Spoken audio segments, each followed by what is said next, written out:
ජීවිතේ එක කාලයක් එනවා ඔයාට ඔයාගේ මේ පොඩි සෙල්ලම නවත්තන්න වෙන. නිදහසට කරුණු කිය ලෝකෙන් හැංගිලා ඉන්න එක නවත්තලා ජීවිතේ තියෙන අමාරුම සටනට මුහුණ දෙන්න වෙන කාලයක් ඔයාට එනවා. ඒ තමයි ඔයාගේ ඇතුලේ ඉන්න ඔයාගේ දුර්වල වර්ෂන් එකත් එක්ක කරන සටන. ඒ දුර්වල වර්ෂන් එක තමයි ඔයාව පස්සට අදින්නේ. ඒක ඔයාගේ කනට කොඳුරනවා ඔයාට බැහැ කියලා. එහෙම නැත්නම් අපි හෙට කරමු කියලා. හැබැයි මතක තියාගන්න හෙට දවස අයිති වෙන්නේ දුර්වල අයට නෙවෙයි. හෙට දවස අයිති වෙන්නේ නිර්භීත, දක්ෂ, කම්මැලි නැති අයට. දුර්වල ඔයාව පරද්දන්න නම් මුලින්ම පිළිගන්න ඔයා ඇතුලේ එහෙම කෙනෙක් ඉන්නවා කියලා. මුලින්ම අඳුනගන්න ඔයාගේ ඇතුලේ එහෙම කෙනෙක් ඉන්නවා කියලා. හුඟක් අය කරන්නේ හැමතේම හොඳින් කියලා තමන්ව රවට්ටගෙන එකම තැන පල් වෙන එක. ප්‍රශ්නයක් තියනවා කියලා පිළිගන්නේ නැතිව කවදාවත් අපිට ඒක විසඳන්න බෑ. කණ්ණාඩිය දිහා කැලින් බලලා ඇත්තට මහන්න මොකක්ද මාව පස්සට අදින්නේ? ඒක මගේ කම්මැලිකමද? එහෙම නැත්නම් මට මං ගැන තියෙන සැකේද? එහෙම නැත්නම් මම බයද? නිදහසට කරුණු කියන්නේ දුර්වලකම පෝෂණය කරන ඉන්ධන. ඔයාට කියන්න දහසක් හේතු ඇති, දහසක් දේවල් ඇති. ජීවිතේ අමාරුයි, වෙලාව නරකයි, සල්ලි නැහැ, මේ වගේ හුඟක් දේවල්. හැබැයි මතක තියාගන්න හැම ජයග්‍රාහකයෙක්ම බාධකවලට මුහුණ දුන්නා. ඒ අය දිනුවේ එයාලගේ හිතේ ඇති වුණ නිදහසට කරුණුවලට ඉඩ නොදුන්න හින්දා. ඒ නිසා ඔයාගේ අසාර්ථකත්වයට අනුන්ට දොස් කියන එක දැන්ම නවත්තන්න. ජීවිතේ වෙනසක් වෙන්නේ ඔයා දැඩි තීරණයක් ගත්තොත් විතරයි. නිකන් හරි බලමුකෝ වගේ තීරණ නෙවෙයි. නොසැලෙන තීරණයක් ඔයා අද ගන්න ඕනේ. මට මෙහෙම හිටිය ඇති කියලා ඔයා තීරණය කරන්නම ඕනේ. සාර්ථකත්වය කියන්නේ අහම්බෙන් වෙන දෙයක් නෙවෙයි. ඒක ඔයා දැනුවත්ව බුද්ධිමත්ව ගන්න තීරීමක්, තීරණයක්. බය කියන්නේ ඔයාගේ හතුරෙක් නෙවෙයි. බය කියන්නේ ඔයාට ඉදිරියට යන්න තියෙන දොරටුවක් විදිහට දකින්න පුරුදු වෙන්න. බය නැති වෙනකන් ඉන්න එපා. බය දැනෙන දේම කරන්න පුරුදු වෙන්න. බය කියන්නේ නිකන් මායාවක් විතරයි. සුව පහසු කලාපය ඇතුලේ කිසිම දෙයක් දියුණු වෙන්න නැහැ. ඔයාට දිනන්න ඕනේ නම් අමාරු දේවල් වලට මූණ දෙන්නම වෙනවා. අනෙත් කාරණේ විනය. විනය තමයි අපේ තියෙන ලොකුම ආයුධය. උනන්දුව කියන දේ අපේ හිතට එනවා යනවා. හැබැයි අපි ඇති කරගන්න විනය ස්ථිරයි. මහන්සි වෙලාවටත් උදේම නැගිටින එක, වැඩේ අතාරින්න නැතුව කරන එක තමයි විනය කියන්නේ. පොඩි පුරුදු වලින් පටන් ගන්න. ඒ පොඩි පුරුදු තමයි ඔයාව නොනැවතේ ඉදිරියටම අරන් යන්නේ. කාලය. ඒක තමයි ඔයාට තියෙන වටිනාම දේ. ඒක වැඩකට නැති දේවල් වලට නාස්ති කරන්න එපා. ෆෝන් එකේ දවසම ගත කරන එක, නාස්ති කරන එක නවත්තන්න.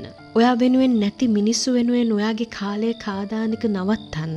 ඔයාව පාවිච්චි කරන්න එන මිනිස්සුන්ට නැහැ බෑ කියලා කියන්න පුරුදු වෙන්න. ඔයාගේ දවස පාලනය කළේ නැත්තම්, ඔයාගේ කාලය තේරුම් ගත්තේ නැත්තම් අනෙක් අය ඔයාව පාලනය කරන්න පටන් ගන්නවා. මතක තියාගන්න මෙහෙම දෙයක්. ඔයාගේ දුර්වල වර්ෂන් එක කියන්නේ ඔයාගේ ඉරණම නෙවෙයි. ඒක ඔයාගේ අවසානය නෙවෙයි.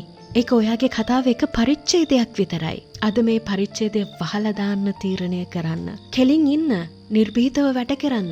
අද මේ තීරණය ගන්න. ඔයාගේ දුර්වල සංස්කරණය අද්දම මරලා දාලා ඔයාගේ විශිෂ්ටත්වය, ඔයාගේ ශ්‍රේෂ්ඨත්වය වෙනුවෙන් වැඩ කරන්න පටන් ගන්න.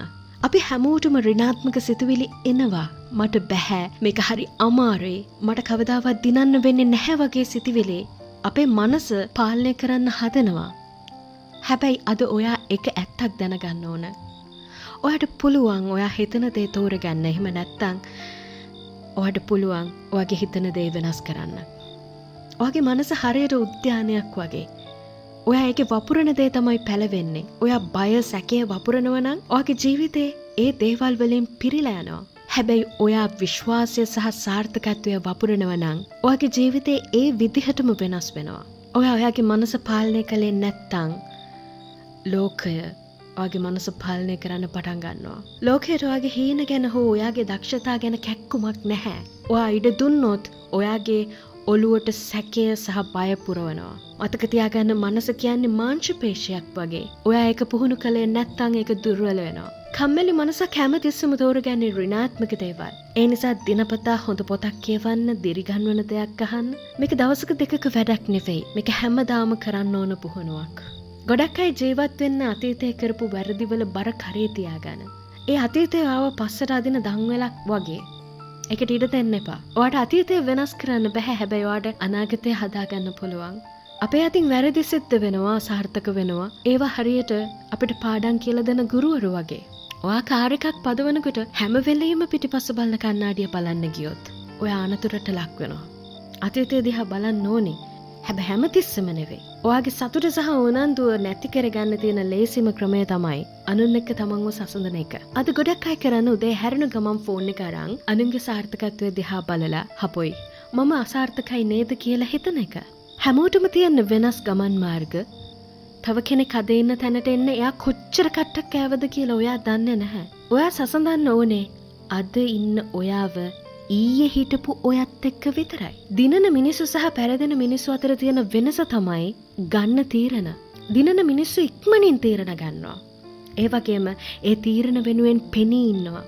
ගොඩක් අය ජීවත් වෙන්නේ දෙගිඩියාවෙන්. කරන්න දෙපාද කියලා හිත ඉන්නකොට දන්නේම නෑ කාලය ගත වෙලා ඉවරයි. එක පාරක් තීරණය කළා නම් ආපහු හැරිලා බලන්න එපා. බාධා කෙනෙකුට තීරණය වෙනස් කරන්න එපා. හැබැයි තමන්ගේ තීරණය සාර්ථක කරගන්න අනුගමනය කරන ක්‍රම වෙනස් කරලා බලන්න. ප්‍රශ්නයක් නෑ. ජීවිතේට ප්‍රශ්න එනවා. ඒ වෙලාවට හැඟීම් වලට ඉඩ දීලා ප්‍රතිචාර දක්වන්න යන්න එපා. හැඟීම් කියන්නේ හරිම తాවකාලික දෙයක්. ඒ වෙලාවට ඔයා කරන දෙයක ප්‍රතිඵලය මුළු ජීවිත කාලෙටම බලපාන්න පුළුවන්. දක්ෂ මිනිස්සුන්ට පුළුවන් වෙන්න ඕන ලොකු ප්‍රශ්නයකදීත් සංසුන්ව හිතලා වැඩ කරන්න. ඔයා කවුද කියලා තීරණය කරන්න ඔයා. ලෝකය ඔයාට කම්මැලියා දක්ෂයා කියලා ලේබල් ගහන්න පුළුවන්. ඒත් ඔයා ඒක පිළිගන්න ඕනේ නෑ. ඔයාගේ ශක්තිය මත ඔයාගේ අනන්‍යතාවය ගොඩනගන්න පටන් ගන්න. මම ශක්තිමත් කෙනෙක්. මට ඕනම ප්‍රශ්නයකට මුහුණ දෙන්න පුළුවන් කියලා ඔයාට නිතරම කියාගන්න. ඔයා හිතන විදිහ තමයි ඔයාගේ ක්‍රියාවන් තීරණය කරන්නේ. ඔයා වටේ ඉන්න මිනිස්සු ඔයාගේ ශක්තිය උරා ගන්නවා නම් කරුණාකරලා ඒ අයගෙන් ඈත් වෙන්න. සමහර මිනිස්සු ඉන්නවා ඔයා අලුත් දෙයක් කරන්න හදනකොට ඒකේ වැරදිම දකින. ඔයාව උනන්දු කරන්නේ නැති. ඒ වගේ අය එක්ක හිටියොත් ඔයාට කවදාවත් ඉහළට යන්න බෑ. ඔයාගේ වටිනාකම දන්න ඔයාට වඩා දක්ෂ මිනිස්සු ඇසුරු කරන්න. වචනකින් හරි ඔයාට සහයෝගයක් දෙන මිනිස්සුන්ව ඇසුරු කරන්න. ඔයාගේ අනාගතය වෙනුවෙන් සමහර අයව අතහරින්න වෙනවනම් ඒක කරන්න බය වෙන්න එපා. ප්‍රගතිය කියන්නේ හැමදාම එක වගේ පේන දෙයක් නෙවෙයි. සමහර දවස්වලට ඔයාට හිතෙයි ඔයා එකම තැන කියලා. හැබැයි අතහරින්න එපා. සාර්ථකත්වය කියන්නේ වැටෙන වාරයක් පාසා ආපහු නැගිටින එකට. අමාරුම කාලය තමයි ඔයාගේ ජීවිතේ ලොකුම වෙනස කරන්න ලැබෙන අවස්ථාව. අඩියෙන් අඩිය හරි ඉදිරියට යන්න. ඔයා දිනනවා කියලා අදම මේ මොහොතේම තීරණය කරන්න. ඒක නිකන් බලාපොරොත්තුවක් නෙවෙයි. ඒක දැඩි කැපවීමක් වෙන්න ඕනේ. හරි වෙලාව එනකන් ඉන්න එපා. හරි වෙලාව කියන්නේ මේ දැන් මේ මොහොත. අද මේ මොහොතේ ඉඳන් ඔයාගේ සිතුවිලි වෙනස් කරන්න. ඍණාත්මක බව පැත්තකට දාන්න. ඔයාගේ දුර්වල වර්ෂන් එක අතහරින්න. ඔයාගේ මනසේ පාලනය ඔයාගේ අතට ගන්න. ඔයාගේ ජීවිතය වෙනස් කරන්න. මතක තියාගන්න ඔයා ඉපදුනේ දිනන්න මිසක් පරදින්න නෙවෙයි. ඔයාට සුබ දවසක්.